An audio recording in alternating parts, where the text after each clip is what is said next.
It's the Riot Podcast for Wednesday, August 16th, and it's an exciting Wednesday because Nikki is joining us all the way from Florida. Hello, Nikki. Hello, Hudson. Good morning, Isaiah. How are you? Good morning. I'm doing grand. We're So I hear. we are. Someone's a little stuffy. Yeah, a little bit. We're excellent. We're doing good, right? We've had a good day, and we had a good show today, Nikki, that everybody's about to hear. But I wanted to get your opinion. First of all, of course, it's Would You Rather Wednesday. Nikki, the question was, would you rather have an obsessive, insane person be in love with you or hate you? Ooh, that's a good question. Who came up with that one? My idea. Nice. Nice. Oh, gosh. I mean, I guess it's probably not good either way, but I assume if they love you, then maybe that's less likely they'll kill you if they hated what you. I said. But if they love you so much, they might want to keep you. That's what I'm saying. It might be it might be better off dying than being like kept prisoner Forever. Yeah. by a crazy person. Yeah. Yeah, I feel like we're watching too many TikToks of crime drama of people being taken. But I guess maybe I would try to err on the side of if they still loved you, maybe it'd be a tiny bit better than if they hated you. So I'm going with that one. I just think, I mean, I'm giving this away for later. You're gonna expose your take. I'll expose mine, but Should I expose mine too, and then we just don't air the segment? No, I still want to hear it all. well, I'll just say briefly, I just think it'd be easier to go to a judge or something and to the authorities and say, you got to keep this person away from me. They hate me versus you got to keep this person away from me. They're in love with me. Now, okay, I see what you're saying, but maybe not though, because I think stalking a lot of times is usually the person is so infatuated with the other person. They don't know how to, they don't know what's going on. Whereas if they're infatuated, like they hate you, they just take you out, this is not a light topic. I don't know. So I feel like a lot of times if you went to a judge or like the police, they would understand an infatuation one more than, oh, they just tried to kill you. Somebody in the segment, I forget who it was, but somebody said something very similar to that. So somebody agrees with you. They're like, it makes sense. You know? Hey, I just want to let everybody know too, next week for the Would You Rather, if someone could pick a nicer topic, that would be great. Send in your Would You Rathers. Yeah. You can text 8772 RadioU or email riot@radiou.com. Let's pick something a little bit friendlier. All right. You know what, Nikki, why don't we switch to a lighter topic from the show today? Divorce. Would you rather? We just learned today that divorce rates peak at this time of year in August. Get ready. And so...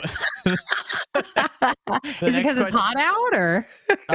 Because everybody's done with their summer vacations and it's far enough away from the holidays. But we both had our own takes on this. But when do you think, if you're going through a breakup, if you had to initiate a breakup with somebody, what would be the best time of year to do that?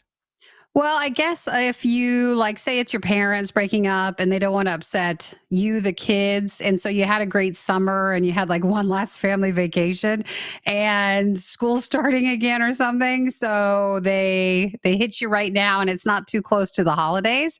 So it's actually not a bad idea. It's awful. But again, why aren't you guys talking about nicer stuff? I feel like this is a good topic, you know? We're just getting people ready.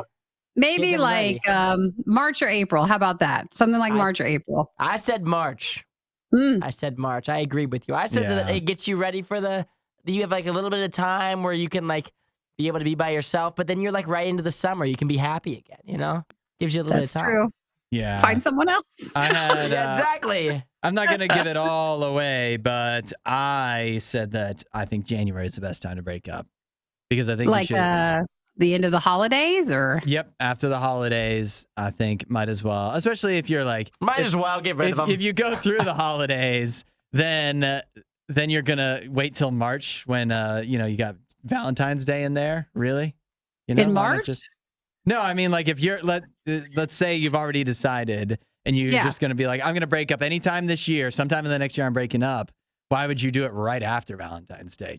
Well, I said you'd be sad in January. That was what I said. Yeah. I said it's a really sad time. I also feel like there's a difference in our wording here, whereas divorce is something, it must feel catastrophic. I mean, depends on if you're a product of divorced parents and stuff, but we're just saying breaking up, which I think is a little less hurtful, probably. Way serious. You could probably argue that if you're getting a divorce, and especially if you have kids, you probably do like let's pick a good time of year so that it doesn't destroy our children. Maybe slightly a little less. I don't know if they put that much thought into it. Or if you've ever had parents who don't like each other anymore, sometimes it's better if they separate for a bit. Yeah. All right, fine. I've got one more question for you, and this is much nicer. I don't know if you saw, Tyler talked about this on his show yesterday, actually, in the afternoons, that Harrison Ford now has a snake named after him. Harrison Ford? The Indiana Jones guy? Like a real snake? An actual snake they just discovered. Doesn't he hate snakes? He does. In the movies, in the Indiana Jones movies, he hates them. But apparently he's a big conservationist, so that's why it's kind of funny, but also they had a real reason to name a snake after him. If you could have any animal named after you, what would it be? Oh, a bear, of course. Of course. A nice that bear. makes sense. Yeah. I don't want a killer bear. I want this bear is surprisingly gentle, but really majestic. I want one of those. See, something that aligns with you. That makes sense. We were thinking the same thing. We want it to have similar values to us. But unlike the previous two topics, we are not going to reveal our answers of what Isaiah and I said. Oh, I have to hear the whole podcast you have to for actually it. listen in, and it's near the end, so you got to buckle up for the entire thing. And it's shocking. I mean, it is shocking. So you're going to want to hear it. As shocking as stalking, divorce, and animals can be in one show. You won't believe which animals Isaiah and I want named after us. That'll be the hard part to listen to. All right. Well, enjoy the show, and thanks for joining us, Nikki. We'll catch you next time. See you guys. You won't hear a show like this anywhere else. And that's probably for the best. The worst of the riot. Radio U. Now, it's the end of summer.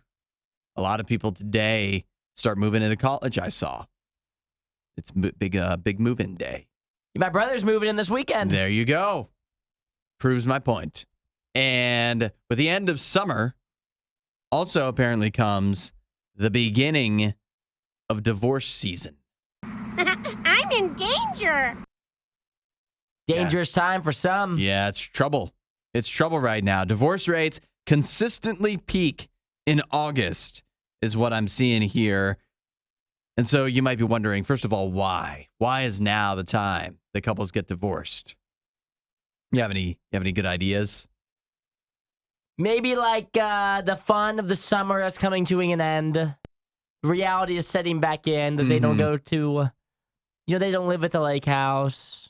They don't get on a boat every weekend. The winter is coming. You're going to be trapped inside with this person for a long period of time where you guys are just going to be watching movies together, and maybe you no longer want that. Yeah, maybe many times it's easier to get along when you're out and about doing fun stuff, but then when it's just back to the humdrum home life, you start to realize this isn't the person that you want to spend so much time with. According to experts, they say that couples often think that summer will help them rekindle their relationship with extra bonding time. But that often only emphasizes the issues that are bubbling beneath the surface in a marriage. Also, it says family vacations are often over, so it's not going to disrupt any of that. And it's about as far enough away. It's the end point between vacations and the holidays. Yeah. And that factors in as well. Let me ask you this. This is when most people get divorced, when most people end things. But what do you think is the best time if you're going to split up? Tough to say. I think it depends on how far along you are in the process. If you're fairly certain, and this goes for just like regular breakups too, especially regular breakups, actually, I lean more into rather than divorces, because that's a little bit more complex, a little bit more serious. Yeah, right. But just I don't know. We don't have any experience with that. Yeah, so just like with actually ending regular relationships, I think if you're fairly certain it's going to end, then the best time to do it is like in March. Okay, and why is Because March the best time? Because I think you're going to be, like, if you do it right before the winter time, the winter is when everybody's the most lonely. Like, you're inside by yourself, so that transition period where you're, like, trying to, like, figure out doing your own thing in a relationship, I just feel like the wintertime is when I'm the most sad. And so that post-breakup, whether you're the one who does it or not, there's still sadness that goes with that. So if you're doing that in January, I mean, January is a depressing month. You're just, like, sitting inside all the time. But if you do it in, like, March, then you're planning everything out for the summertime. You can plan everything out for you and not for, like, you and someone else. So you can plan out vacations and stuff with your friends and give yourself things to do. Going to the pool, having outdoor activities. There's always lots of stuff in the summer. Yeah. And so that's a good time to kind of get over a breakup is during the summertime. So maybe March, it's in that sweet spot. You can be sad for like 2 months, but then you can have the summer that you really wanted. To me, I think this is going to be, it's close to the same time as you, but different. I think January. And I'll tell you why. Because I think you don't want to, I think through the holidays, what's worse?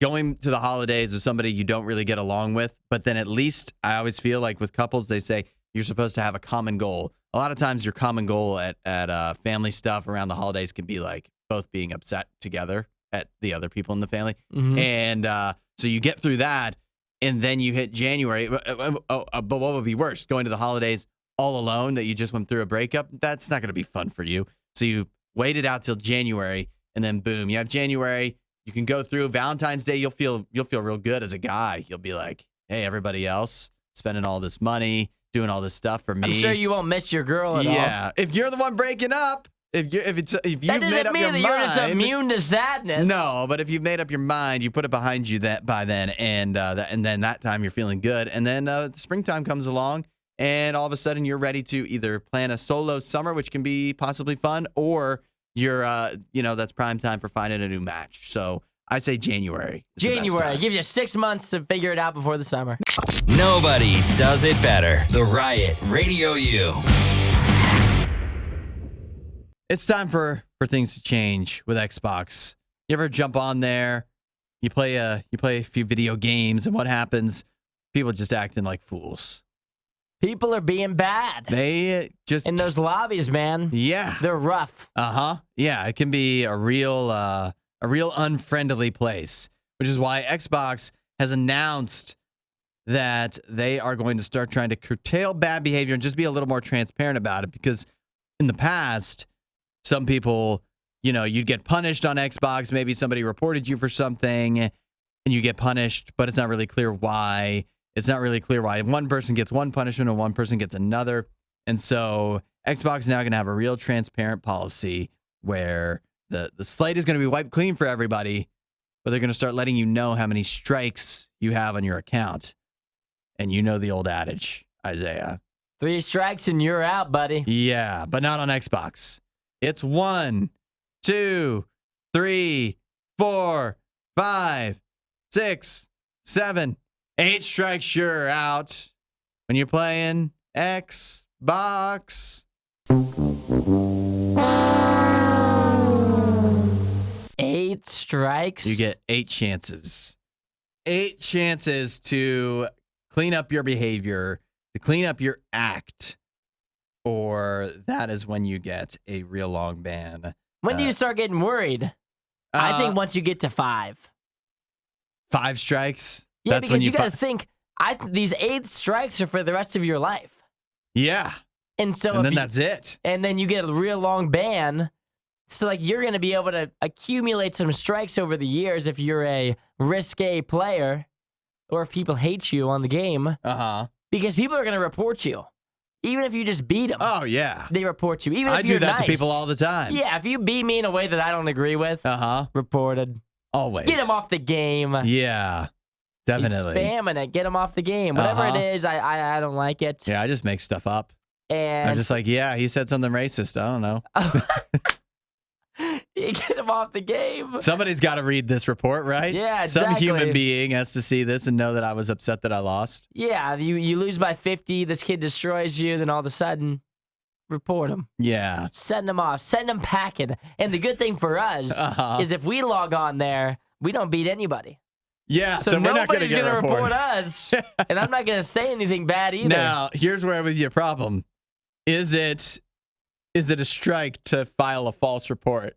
Ooh, that could Because get us. like when you're talking police, that definitely is a crime, right? It is a crime. False report, yeah. On Xbox, if they start cracking down on me reporting other people when I lose, I could be in trouble. But that's just your word versus his. You Yeah, know? that's right. And That's they're true. going to take your side on that. They can't disprove that I felt wronged. Yeah. And that's just my feelings. I think once you get to 5 strikes, you need to just get the mic off. Yeah. Take the mic off. You can't be risking with the mic anymore. I think maybe 4 strikes. You get to 4 strikes, you should unplug your microphone forever. Did you realize this though? I mean, what's the difference between a lifetime ban and a year ban? But the 8 strikes actually doesn't ban you for life. It bans you for 1 year. But 1 year to somebody is like a lifetime. It feels To like some it. of these kids, That probably would kill if you had an addiction to video games. You That would take a kill year it. off. Yeah, I think you're done. Imagine like a 12-year-old getting banned for a year. You know, like that would be the end of his 8th grade year or 6th grade, whatever age that is. Uh-huh. He would be so upset. I think it's good that they're doing this, though. I think it at least is good that people will know where they stand. And they say that basically barely anybody ever gets 1 strike. And of the people that get 1 strike, nobody gets 2. So you should feel okay about If you it. get to 8 strikes, Yeah. you deserve a year ban. You definitely. It probably, if not more. This is Radio U's Worst of the Riot. Do you think that it's important for kids to learn financial responsibility? Of course it is, right? Yeah, it's a big part of life. So where should they learn it from? Just a myriad of different places. You A think- little bit everywhere. Because I have here a survey that says 64% of parents say they try to teach their kids financial competence. At least some are trying. Yeah, that's the majority of parents. But what's the problem? A lot of parents these days, they're not that financial competent themselves, are they? They're not. I would say what did we talk about last week? That we've hit $1 trillion in credit card debt in the United States. That doesn't sound particularly financially competent to me. Sounds like a lot of people are doing some silly things. Yeah. So what if we got the schools involved? 82% of people say that financial competence should be taught in school. What do you think about that? I think that's not a bad idea. I think there's a lot of schools that have done that. People always say that. Yeah. But I've taken financial classes before. You could take financial classes in In some schools. places. Yeah. Yeah. You think here's my thing. I think it makes sense that schools would teach that. Like they should. They should teach you how to do your taxes and teach you how to make a budget and all that good stuff. I just always wonder with that kind of thing. Like, are you really, as a teenager, you really going to retain any of that? See, that's what I'm going to say. I 100% agree. You agree, don't you? I think, this is what I think, is you think about how many classes you took or whatever and you wasted. Yeah. Like I learned Spanish when I was in high school. Exactly. I don't know any Spanish. And the other thing, too, this is what's wild, is even if you take this class, that doesn't even mean that you're going to do half the things that you should. Yeah. I think people just look for a reason to blame it on the schools. Like, how am I supposed to know how to write a check when the school never taught me how to do that? Yeah. How am I supposed to know how to invest in stocks when the school never taught me how to do that? It's like every other thing. There's tons of things that schools didn't teach you how to do that you do every single day. Yeah. If you wanted to learn it, you would just go to YouTube like you do with everything else. Uh-huh. Think about every video game that you've learned to cheat in. They teach you that at school? No, but you know by heart because you went to YouTube and you watched a YouTube video on it. If you wanted to learn about investing or getting a Roth IRA or any of these important things that bad, then you would just go online and you would learn it just like you do with everything else that you didn't learn in school. Yeah. Everybody just looks for the out of, well, they didn't teach me that in high school. They taught me math or they taught me statistics that I don't even use today. If you wanted to learn it so bad, you would go learn it. And whoever you would have taught you in high school, you probably wouldn't have listened to them anyway. Exactly. No, it's perfect what you said, learning a different language. There'd be stuff that you'd still remember. There's stuff I still remember from like history class, but the stuff that really sticks with me is stuff that I've learned more recently in life because I actually took interest in it and needed to know it. Where the thing is, when you're growing, if you're going to high school, you don't need a budget. No. So it's just gonna feel, whether it's your parents teaching you or whether it's your teachers teaching you, it's gonna feel like you're just not gonna care. You might as well be learning a different language that you'll never speak. And people will say, but I'll know. I would have known that that's important. Well, if it's so important, then why don't you go learn it now? Figure it out now. Then why don't you go online and you just Google? It's not a secret. Financial competency, because guess what? So many people along the way have figured it out. Oddly enough, they're like 30, 40 years old. So many people that are 24 right now already have a Roth IRA going. And if you don't know what that means, you probably should go Google it. I think maybe they don't need to teach you they can still teach you a budget and everything. They should just really teach you how to not get into a hole when you're when you're working at Chipotle. Yeah. Oh, hi there. This worst of the riot. Crank that up. Radio U. Would you be proud if you got a snake named after you? Like the actual animal's name, or like, is it like a nickname of the snake, or like the... Oh, you mean if somebody was just like, hey, this is my pet snake. I call him Isaiah. Yeah. Or if it's a whole, like... Yeah, like a species. Genre of snake. Species, some would call them. Some people. Yeah. Would you... Which one do I prefer? Well, would you like either? I think it'd be kind of cool. It wouldn't be my preferred animal. Uh-huh. I don't really feel like I reside with snakes. You don't think you embody a snake-like persona? No, I'm not slimy like that. Snakes aren't slimy. Yes, they are. No, they're nice and smooth. They're slippery, to the touch. dude. They're not slippery. Yes, they are. You ever held a snake? I don't need to hold a snake to know that those guys are up to no good. I'm not talking about the texture of their body. Uh-huh. I'm talking about what they're all about. Oh, you mean their attitude? Yeah, it's like if they name foxes after me. Like, am I sly like a fox? Maybe I am. Yeah, that's probably. But am I you. slimy like a snake? Maybe I'm not. Yeah, I think you could be. Another reason I wouldn't want raccoons to be named after me. Why? Because we just don't reside on the same. We don't have a lot of the same values.